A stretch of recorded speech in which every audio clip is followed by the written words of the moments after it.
This podcast is brought to you by Most Valuable Podcasts, leading the league in podcasting entertainment. Welcome, ladies and gentlemen, boys and girls, children of all ages. This is the Fast Break Podcast. I'm your host, Sean Anderson, and I'm back, finally. It's good to have you finally, back, too, 1 week off. Took a week off. You know, I needed a break after talking about... You deserved it, big guy. You're working hard over your paid vacation, by the way. That's how we treat you. That's how we treat you here at MVP. I will say I got paid the same amount as I usually get paid here, so that's good. Ricky Widmer joining me as always. What's up, guys? And Dave Oster. Hey, everybody. And we're the Fast Break Podcast. Glad to be back. But let's jump in. Finally, I mean, we've been talking about the same old stuff over and over again. Not the same Carmelo, yada, yada, yada. There's new news. Now we got no... Yeah, this saying is like now we got NBA new... shattering news. I'm sorry. This is huge. Reddit blew up. Reddit blew up when this happened. It was unreal. Kyrie Irving just requested a trade last week. I want to get all of the details down right, just so I can get it down. But Brian Windhorst earlier dropped a huge bombshell saying Kyrie Irving asked the Cavs to trade him in a meeting last week. Sources told ESPN, and then Chris Hayes of ESPN as well came out and said on Kyrie front, Cavs were given 4 preferred landing spots in New York, Miami, San Antonio, and Minnesota. It's unreal. I mean, people bringing this up because LeBron James's contract's coming up. People are saying that LeBron wants to leave, but now Kyrie even saying that he didn't want to play with LeBron anymore, and he wants to be more of a focal point. So, looking at all of this, I mean, it's absolutely crazy what's going on. Is it really though? But yes, really? Well, he's walking away from the number 2 team. Well, in the league. I say that though because the team that's been in the championship 3 straight years. I say that though because what we have seen over the past, I want to say, couple months with this team has just been complete dysfunction to the point of where the whole GM search and then them not having a GM by when this happens and free agency happens and they don't have a guy to make decisions. Team chemistry. I mean, you look feel at the like GM. I don't think. I mean, Griff not being there had an effect. I will agree with you on that, but I don't think that has as much of an impact because you still have an interim GM. You still have the front office of the organization still together. They still have a plan for the offseason. Also, LeBron is the GM, so he was still there. Le GM. The future was very we kept saying they don't have a GM. What's the future like for this team? Who's making the moves? So I look at this and my first reaction was, maybe a little bit of the dysfunction is making Kyrie a little uneasy in Cleveland. I don't know if it's the dysfunction. I mean, you can jump in, Dave, but I mean, a lot of people are saying that not only the dysfunction, but the fact that LeBron might be leaving as well played into this. I think that's exactly where it is. It's he doesn't want to be the guy left holding the franchise up in Cleveland. Like D Wade, who wants to be that guy? Who wants to be there for? I mean, you got to remember when he was on this team before LeBron, he was very young. Credit, but it was a 23-win team. I think he has a little bit of trauma still. He's just having flashbacks, being I don't want to be there again. I don't want that. We've traded away our future already. We're on horrible contracts for a couple of guys. Not playing that game. So I think he's just I'm gonna watch out for myself. We didn't improve this offseason enough to where we can change things and beat the Warriors in his mind. So why not? No, that's exact. That is the main reason. I just think my first thing was, everything's dysfunctional right now, but LeBron possibly leaving because the thing that you mentioned before we recorded, and it's much like I heard Rachel Nichols say on The Jump, which I completely agree with. She said she doesn't think LeBron knows where he's going. Which I am in agreement with, where he doesn't know. He doesn't know if he's going to stay. He doesn't know if he's going to leave. We got to play this season to see how it goes because what if the balls bounce in the right direction again and they win the championship? Then he'd be an idiot to leave Cleveland after winning a championship. Or be an idiot. Or you could say it would be easier for him to leave after that because it's hey, because he's paid his debt now. I got you 2. I promised you 1. I got you 2. I agree with you on he doesn't know. The man who knows LeBron James the best, Windhorst. I'm pretty sure he grew up watching him from the age of 4 on. Windhorst was just always around him. He was there at the birth. Exactly. I'm pretty sure he delivered LeBron James he was to the world. He reported it. One of the basketball wise men is what you're saying. Pretty much. And I'm just saying even he was even he was in there going, look, anybody who said they knew LeBron James was leaving before June of that year doesn't know what they're talking. They're just trying to fill the air. Before he left Cleveland, no one knew. LeBron didn't know till the moment. Same thing when he came back to Cleveland. So if there's one person I trust on LeBron James outside of LeBron himself, it's Windhorst. And Windhorst hasn't said anything. Yeah, he has not. Notable note. I mean, outside of what he just dropped today.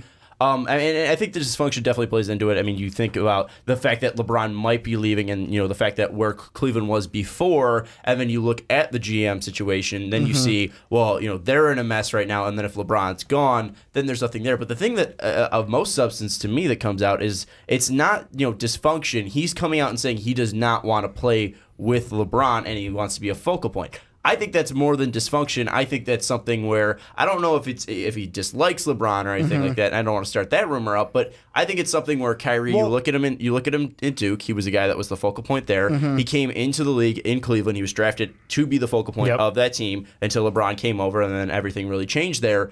I mean, I understand that Kyrie wants to not only, be the guy, but he wants to build his brand as well. So, I mean, is it too shocking that he kind of got fed up of just being the second fiddle? Because you'll always be the second fiddle to LeBron. I'm going to actually quote Jalen Rose here with the first thing I thought about is you can't have two alphas in one place. And that Kyrie, in his head, sees himself. I mean, it worked in Washington, Bradley Beal and John Wall. But didn't work for a championship. We don't know how it's going to play out in the future. But yeah, Kyrie sees himself as the alpha. LeBron is the alpha, greatest player in the NBA. And this is something where, to go off of another thing that Dave mentioned, when you go 3 years, you only get 1 of 2 from the Warriors. You kind of sit there, and if I'm Kyrie, I'm sitting there thinking, okay, there's a possibility LeBron could leave at the end of this year. Yep. If he leaves, I am screwed.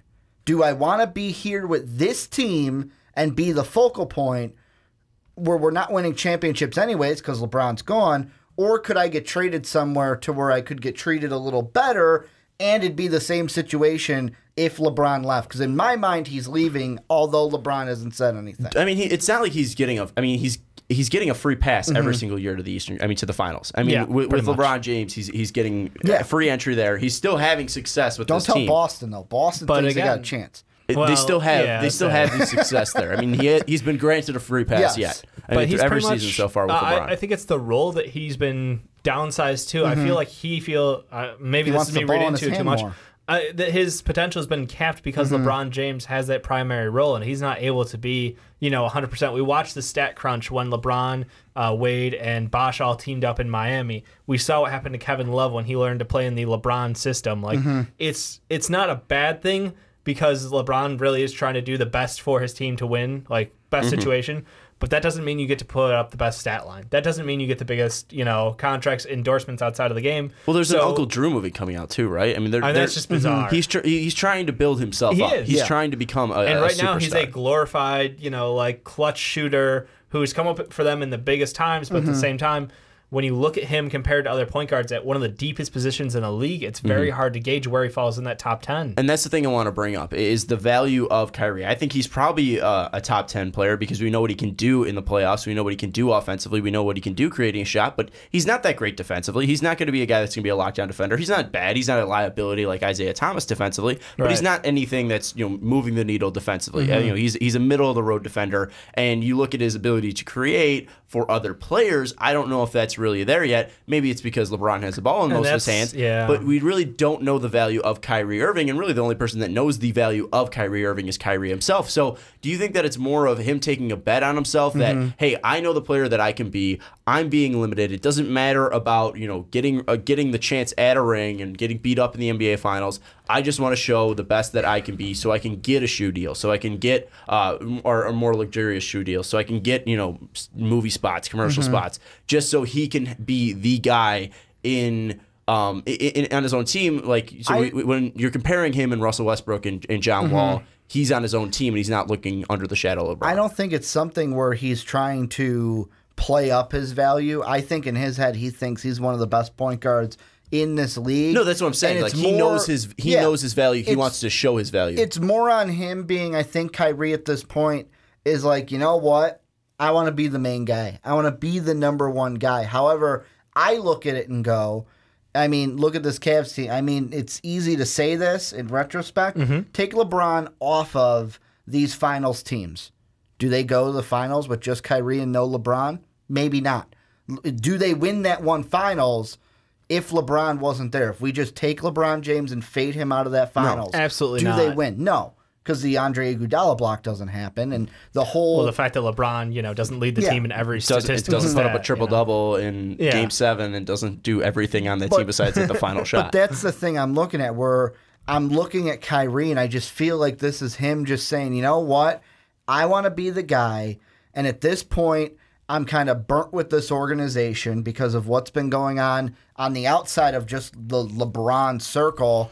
And he's probably sitting there going, I just want to be the guy somewhere else. I don't want to be the guy here. And ultimately, looking at this, we don't really know the value of Kyrie Irving because, again, like I said, he's not the greatest defender, but he's a fantastic shot creator. And, at his best, maybe he can be a guy who puts up 27, 30 maybe at his top end because he is a fantastic shooter, but really, and he's a fantastic scorer, but really, what's his top end? Can he, get an increase in shots and the decrease of not having LeBron James on his team and still be efficient and still being able to put up a ton of points, and maybe he goes to a place that's not the right system for him. I mean, looking at this, when you were looking at the trade value for a Kyrie Irving, what is the trade value? What are you looking for? I mean, and not really strictly for the Cavs, because I think we'll get into that a little bit later.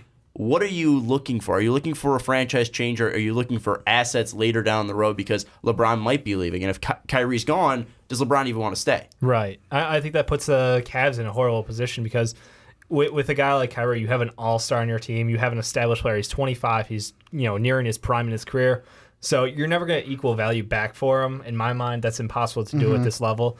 The best they can shoot for is either 50-50 split. It's either you're going for veterans who can help continue push for this one and done and pray to God that LeBron James appreciates your efforts and he sticks around in town. Otherwise, you flip the switch and you go, all right, well, we need young talent. We need guys with potential upside, and LeBron be damned because he can still carry us to the playoffs. He can still probably get him to the conference finals and maybe potentially even to the finals on his own back. But I mean, at some point, you just have to be like, we've mortgaged how much of our future? We've signed up for how many contracts that don't make sense long term?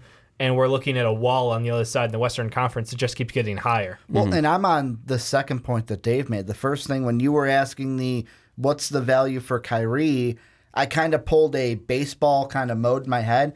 Give me picks and prospects.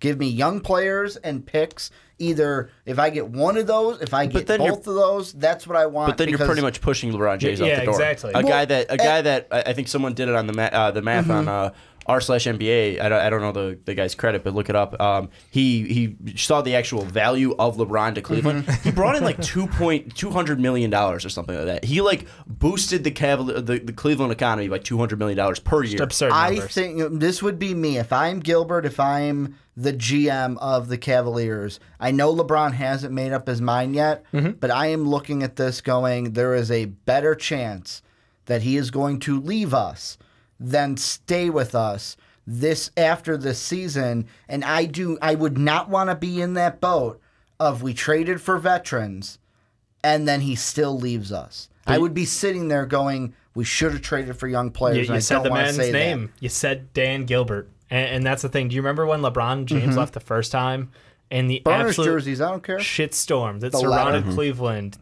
All of his public statements, everything about it was just handled awfully. And I feel like almost in reaction to the way it went down last time, I mean, now he's got his championship ring, so now he should be happy. They should be easier to let go of LeBron, but I think Dan Gilbert still in his mind is like, no, he owes the city more. Yeah. And that's why I've got a concern there, because not only could he screw over LeBron and this Cavs future by trying to make a trade for, even if they can't get another star, if they can get excellent role players to fill in around this team, get some great veterans who have playoff experience, who are savvy enough, who would not be a net negative on your team going deep in the playoffs.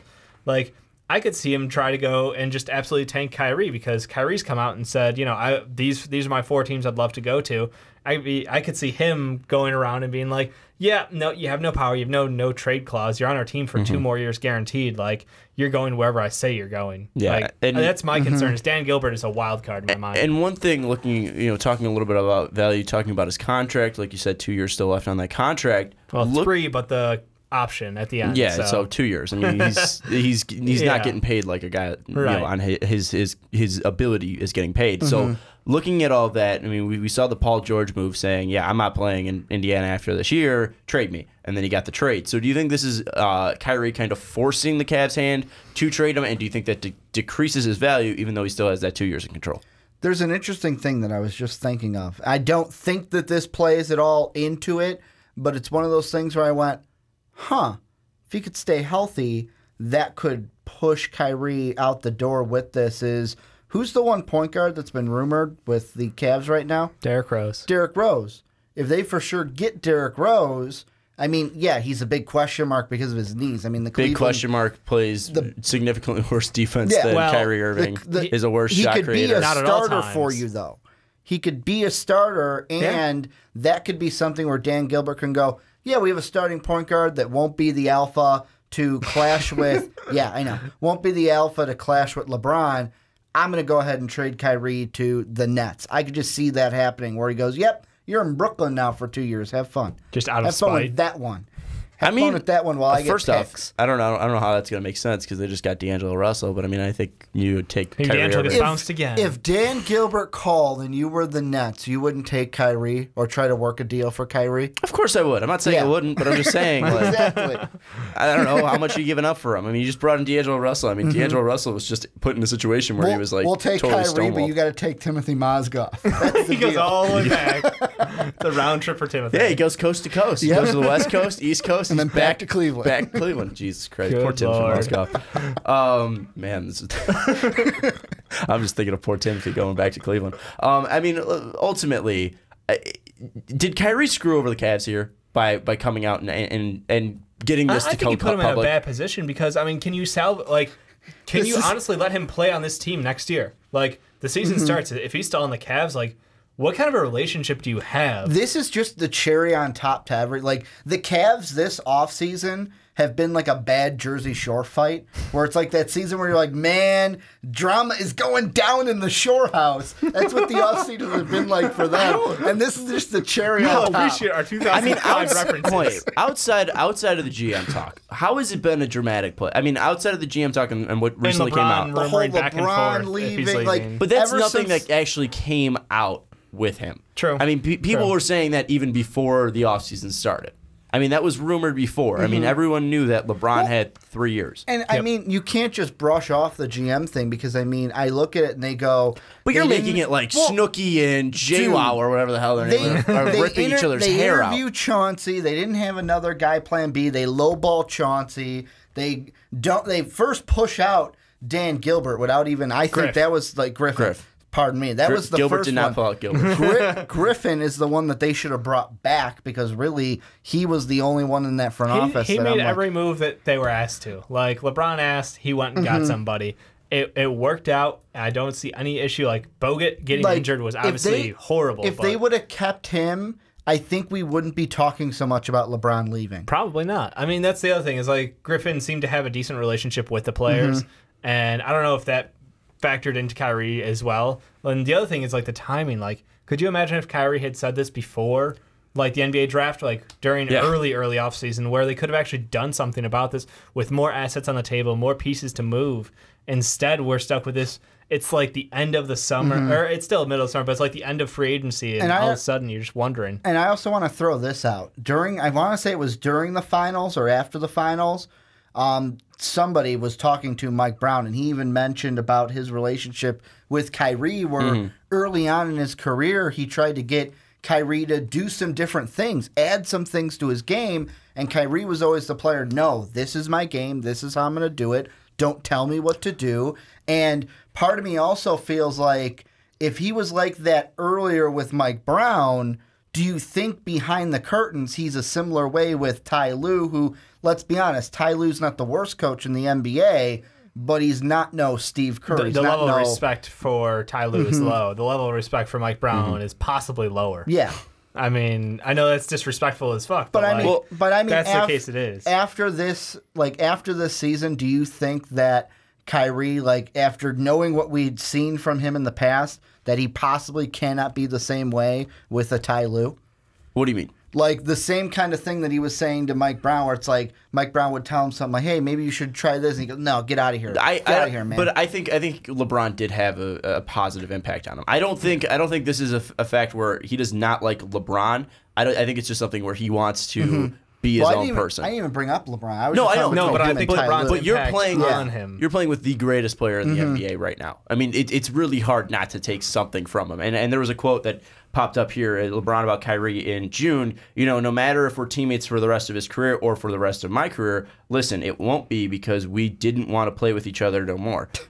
He's 25. He's got at least, I'm just quoting, he's 25. He's got at least 10 more years. I don't. So I want to give him the blueprint and see what he can do with it. No matter what, if we're teammates for the rest of his career or for the rest of my career, listen, it won't be because we didn't want to play with each other no more. It will never be that. So I think it's just something where Kyrie is a person that just wants to make his own money, brand, legacy. He doesn't want to be attached to the LeBron. I feel like, no matter what he does, he can't get out from the shadow of LeBron. No, his accomplishments in Cleveland are capped. Like, anything he does, it doesn't matter. You had LeBron. Yeah. Like, he could put up ridiculous stat lines. It would be different if they had 3 rings right now instead of 1. I think that's the thing that actually changes, like, the motive Kyrie for did NBA get players. real quick. Kyrie did get injured in the first series, so that wasn't really but I'm saying, like, if they had 3 rings over the Warriors right now, we're not talking about this. Probably because he's not. sticking LeBron because we're getting rings. I honestly think because he has the ring, he's bold enough to go out and want the trade. I already have 3 rings. Him. Yeah, I think if he didn't have a ring, I think he'd still be there because he's